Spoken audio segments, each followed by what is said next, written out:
भगवत जना। जो भगवत जन है, जो वैष्णव जन है, जो संत महात्मा है, जो हमारे आचार्य हैं, इन्हीं आचार्यों के कंठ में सुधा वसति, सुधा का वास है। सुधा इन्हीं के कंठ में मिलेगी और वो कंठ से भगवान का गुण गाते हैं तो वो गुणों के माध्यम से ये अमृत हम सबके ऊपर फुहार के रूप में पड़ता है। फुहार जानते हैं? छींटा, जल का जो छींटा होता है, जल के छींटे की तरह ये हमारे ऊपर पड़ता है। उनके गले से ही, उनके कंठ से ही निकल करके, और कहीं नहीं, कहीं भी नहीं है। अभी हम लोग श्रवण करेंगे कि देवता भी अमृत लेकर के आए और कहते हैं कि ये अमृत आप परीक्षित को पिला दीजिए और ये कथा रूपी अमृत आप हमको पिला दीजिए। देवताओं को डांट करके सुखदेव गोस्वामी भगा दिए थे, नहीं दिए थे। ये अमृत कहीं नहीं प्राप्त होता, ये अमृत स्वर्ग में भी प्राप्त नहीं होता, कहीं नहीं प्राप्त होता। जब भगवान की बहुत कृपा होती है तब संत महात्माओं के मुख से इस अमृत का पान हम लोग करते हैं। इसीलिए व्यासदेव भी भागवत में लिखते समय वंदना में ही बोल दिए, निगम कल्प तरुर्गलितम फलम सुखमुखाद्रव अमृत संयुतम, अमृत संयुतम अमृत द्रवम। ये जो अमृत सुखदेव गोस्वामी के मुख से निश्रित हुआ, इसको तब तक पान करना है जब तक इस शरीर से हम मुक्त ना हो जाए।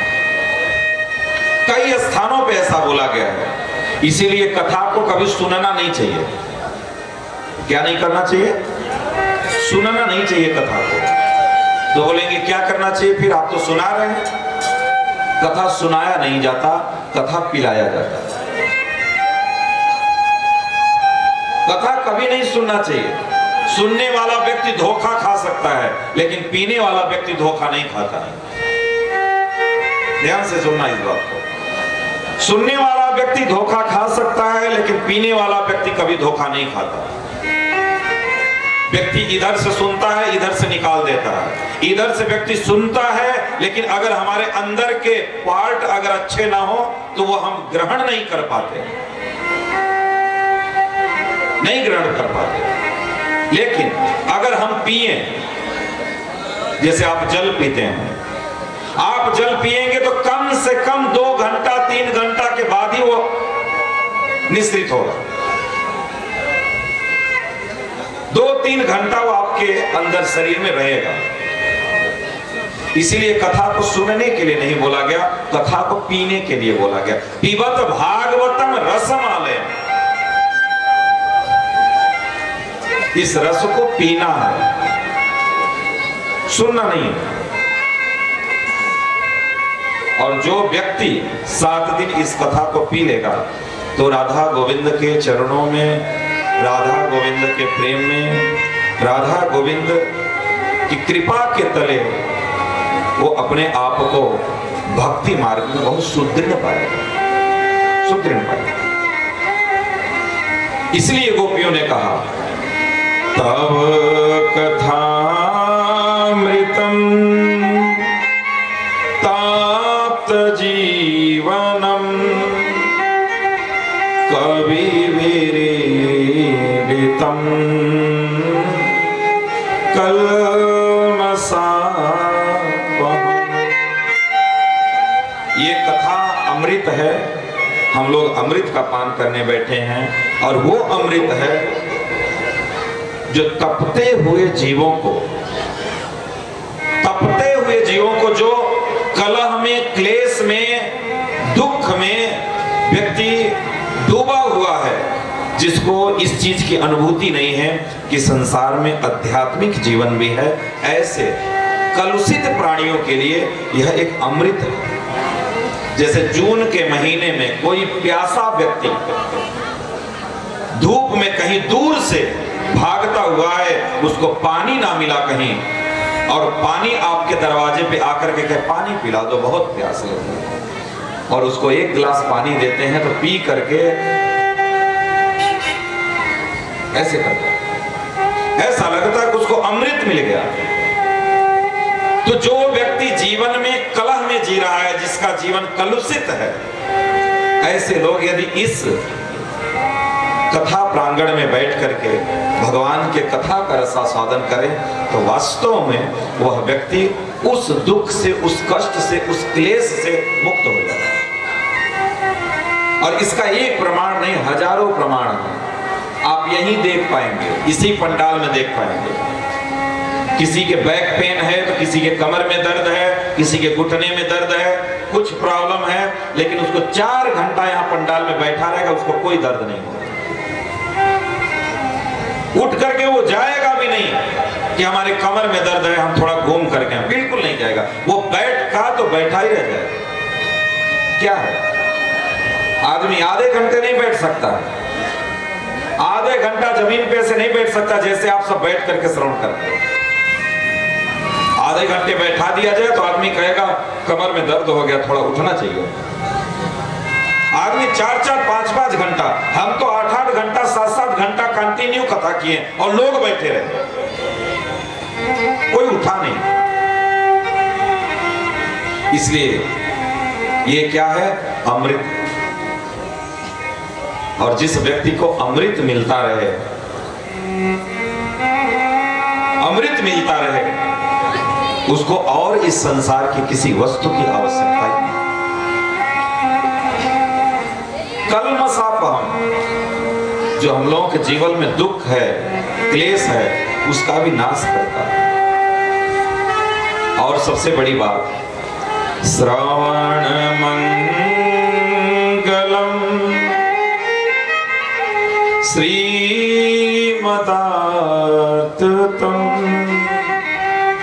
भुवि गृह्णन्ति ते भूरिदा जना। केवल श्रवण करने मात्र से ही मंगल होता है। केवल व्यक्ति श्रवण कर ले तो उसका मंगल हो जाता है। कथा के लिए आयोजन की जरूरत नहीं होती। जैसे आप लोगों को लगता है ना, कभी कभी कुछ लोग अनुष्ठान करते हैं, यज्ञ करते हैं, भागवत कथा,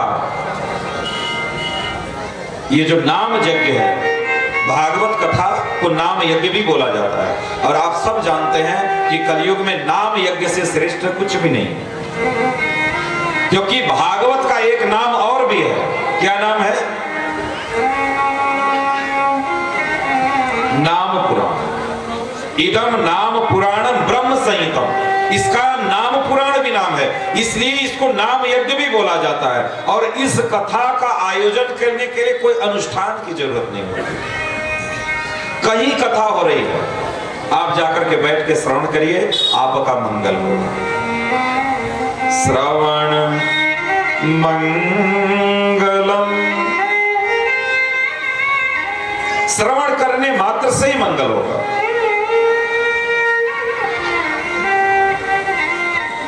कथा का श्रवण करके जीवन में भक्ति की प्राप्ति होती है। अगर वास्तव में जीवन में भक्ति का लाभ करना है, जीवन में अपने भजन को बढ़ाना है, संतों के चरणों में यदि आप प्रेम को बढ़ाना चाहते हैं, तो आपके लिए सबसे उत्तम औषधि है भगवत कथा। भगवान की कथा से उत्तम औषधि कुछ भी नहीं।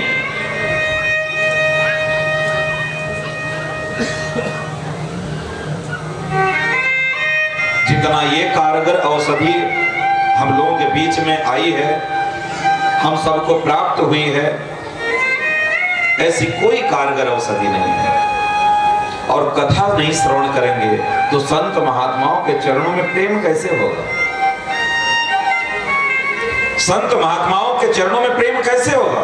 जबकि रामचरितमानस में गोस्वामी तुलसीदास जी कहते हैं, हरि प्रथम भगति भगति संतन कर संगा, प्रथम भगति संतन कर संगा, प्रथम भगति संतन कर संगा, प्रथम भगति संतन कर संगा, दूसरी रति मम कथा प्रसंगा, दूसरी रति मम कथा प्रसंगा, दूसरी रति मम कथा प्रसंगा, दूसरी रति मम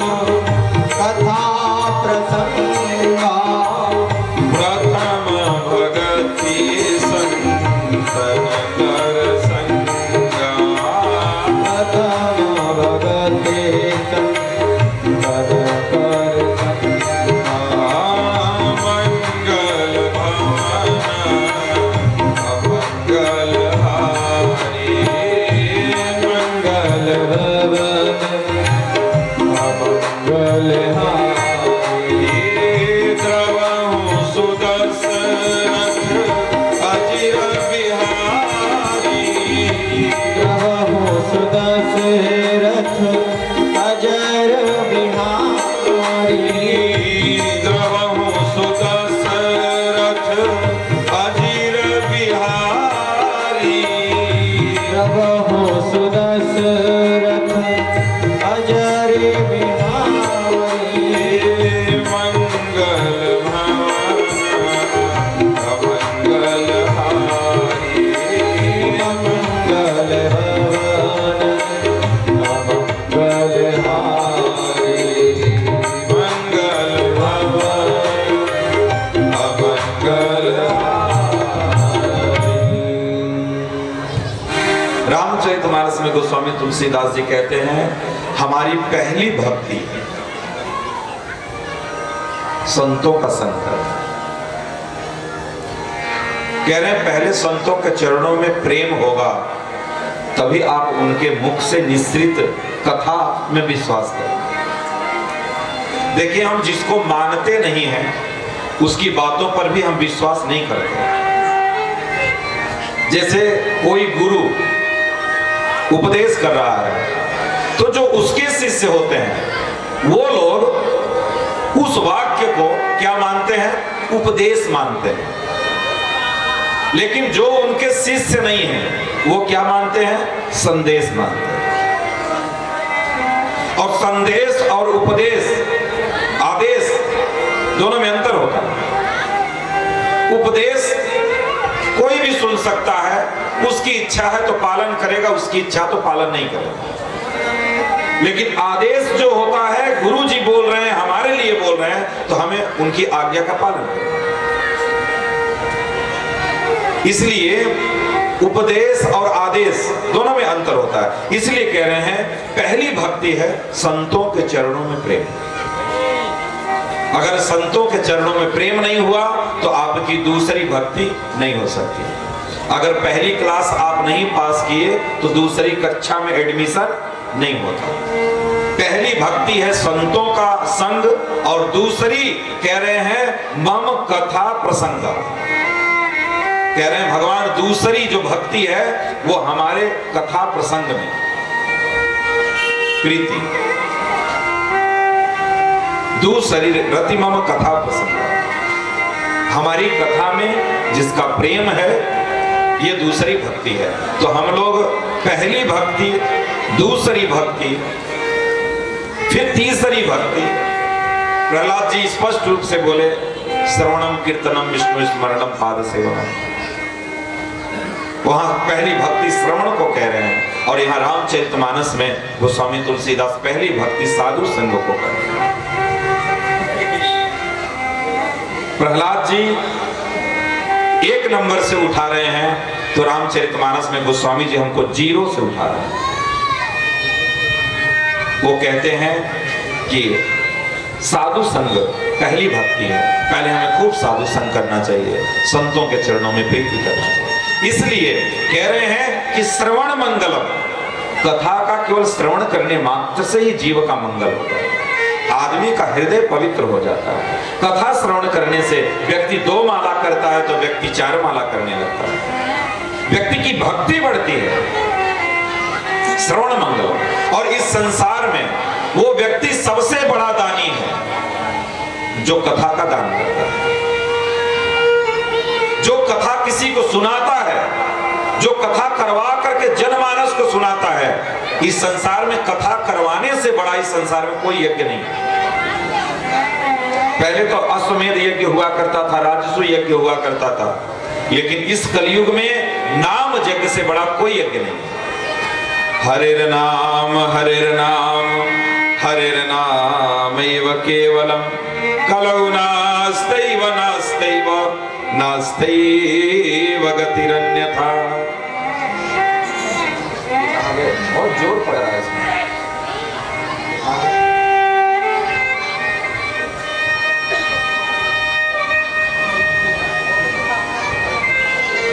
ऑपरेटर को बोला, ऑपरेटर को।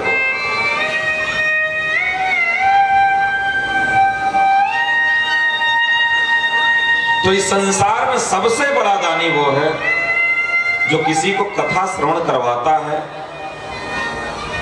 कथा का दान करता है, नाम का दान करता है। उससे बड़ा इस संसार में दानी कोई नहीं है।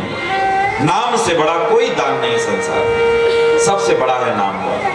इसीलिए नारद जी इस संसार के सबसे बड़े दानियों में उनका नाम। इसको थोड़ा ठीक करो भाई, क्योंकि बहुत जोर पड़ रहा है बोलने को, इसको थोड़ा ठीक करो। नारद जी का नाम सबसे बड़े दानियों में उनका नाम है। क्यों? वो चाहे देवताओं में जाएं, चाहे असुरों में जाएं, जहां भी जाएंगे सबसे पहले क्या बोलते हैं?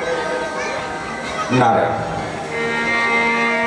जैसे भक्त कहीं फोन से भी बात करता है तो क्या बोलता है? राधे राधे, हरे कृष्ण। नारद जी कहते हैं पहले भगवान का नाम बोलो, उसके बाद हम तुमसे बात करेंगे, उसके बाद हम तुमसे बात करेंगे। अगर तुम भगवान का नाम नहीं बोलोगे तो हम तुमसे बात भी नहीं करेंगे। और जब हम लोग कथा प्रारंभ करते हैं तो सबसे पहले हम लोग भगवान का नाम संकीर्तन करते हैं। ये सब क्यों? नारद जी नाम क्यों सुनाते हैं? हम लोग कथा करने से पहले नाम संकीर्तन क्यों करते हैं? क्योंकि जो हम लोगों के मन का जो मैल है, नाम श्रवण करने से हम लोगों की चेतना, मन हम लोगों का पवित्र हो जाता है। और तब उसमें जब भगवान की कथा को सुनाया जाता है तो व्यक्ति ग्रहण कर पाता है। अगर उसका हृदय पवित्र नहीं है तो वो कथा को ग्रहण नहीं कर पाता है, कथा को ग्रहण नहीं कर पाता। इसलिए नारद जी सबसे पहले कहीं भी जाते हैं तो कहते हैं पहले भगवान का नाम बोलो, उसके बाद बात करेंगे। ऐसे ही हम सब वैष्णवों को यही चाहिए कि हम लोग पहले फोन से, चाहे सामने से, चाहे जिससे भी हम बात करें तो पहले उससे हम राधे राधे बोले, हरे कृष्णा बोले। जो आपका प्रिय नाम है वो आप बोल सकते हैं। पहले नाम उसको सुनाइए, उसके बाद उससे बात करें। अच्छा, कितने लोग ऐसे हैं जो फोन करते हैं या किसी से बात करते हैं तो राधे राधे हरे कृष्णा बोलते हैं? हाथ उठा दो। अच्छा, इतने लोग, कुछ तो झूठ भी उठा रहे हैं। माहौल मत बनाओ, यहाँ पुरस्कार नहीं मिलेगा। अगर नहीं करते हैं तो आज से ये जीवन में नाम बोलने का अभ्यास डाल दो। कोई फोन करे राधे राधे हरे कृष्णा ऐसे बोल करके तब आगे बढ़ो। कुछ ना कुछ तो बोलते हो, पाए लागू राम राम, कुछ तो बोलते हो। कुछ नहीं बोलते तो हेलो तो बोलते ही। हेलो पता है किसका नाम? जिसने मोबाइल का निर्माण किया था उसकी पत्नी का नाम है। अब सोचो, दिन भर में 50 बार दूसरी की पत्नी का नाम ले रहे हो आप, तो कल्याण होगा कभी? कभी नहीं होगा। इसलिए दूसरे की पत्नी का नाम मत लो, लेना है तो अपने हृदय में जो बैठे गोविंद हैं उनका नाम लो। उनका नाम लेने से फायदा यह है कि आपको नाम दान करने का फल मिलेगा। क्या फल मिलेगा? नाम दान करने का फल मिलेगा। कोई व्यक्ति यदि फोन पर या सामने यदि किसी के मुख से भगवान का नाम निकलवा दे, जैसे आप फोन करेंगे एक राधे राधे, तो वो क्या बोलेगा? हेलो बोलेगा? बिल्कुल नहीं बोलेगा। एक दिन बोलेगा कुछ नहीं बोलेगा, दूसरे दिन कुछ नहीं बोलेगा, तीसरे दिन आपके बोलने से पहले बोलेगा भैया ये राधे राधे बोलते हैं, हाँ राधे राधे, आपके बोलने से पहले बोलेगा। और अगर आपके कारण किसी के मुख से अगर भगवान का नाम निकल जाए तो आप जानना कि आपको भगवान नाम दान करने का लाभ प्राप्त है। और एक नाम दान करने का फल जानते हैं क्या है? एक नाम दान करने का क्यों? वैसे तो गोविंद के चरणों की प्राप्ति है, लेकिन साधारण रूप से यदि कहा जाए तो एक नाम दान करने का फल है एक अश्वमेध यज्ञ करने का फल जो होता है, ये फल होता है। एक बार केवल अगर आपने किसी के मुख से भगवान का नाम निकलवा दिया इन किन प्रकारेण चाहे जैसे, तो आप जानना इस बात को कि आप एक अश्वमेध यज्ञ का फल प्राप्त करें। ऐसा इसलिए चाहे जैसे इन किन प्रकार चाहे जैसे हो, भगवान का नाम आपके मुख से आपके स्वजनों को, परिजनों को, भाई बंधुओं को राधे राधे बोलना, हरे कृष्णा बोलना, कुछ न कुछ भगवान का नाम बोलना। इसलिए कह रहे हैं भुवि गृह्णन्ति ते भूरिदा जना। इस संसार में, इस ब्रह्मांड में सबसे बड़ा दानी वो है जो नाम दान करता है। नाम दान से बड़ा इस संसार में कोई दान नहीं, कोई दान नहीं। इसलिए हम सबको नाम दान करना है ना। कुछ तो ऐसे ऐसे करें, कुछ ऐसे ऐसे करें। ऐसे ऐसे नहीं करना, ऐसे ऐसे करना है ना कि नहीं करना है? क्यों? क्योंकि नाम लेने से ही सबका संकट कटता है। ठीक है, पूरी दुनिया का संकट नाम लेने से ही कटता है। हर सबके संकट दूर करेगी, हर सबके संकट दूर करेगी। हमें पता है कि आप लोगों को राधा नाम बहुत प्रिय है ना। आज देखे यात्रा में सब लोग राधे राधे बोल रहे हैं। एक बार आप बोले थे तो अपना भालो करे बोलो नहीं तो ठीक है, एक तो जोर करे काल থেকে দুটা রুটি আপনি আর এত চাवल ভাতটা बढ़िया ठीक আছে, আর বেশি করে আছে কেন কি বারবার এই বলতে হবে।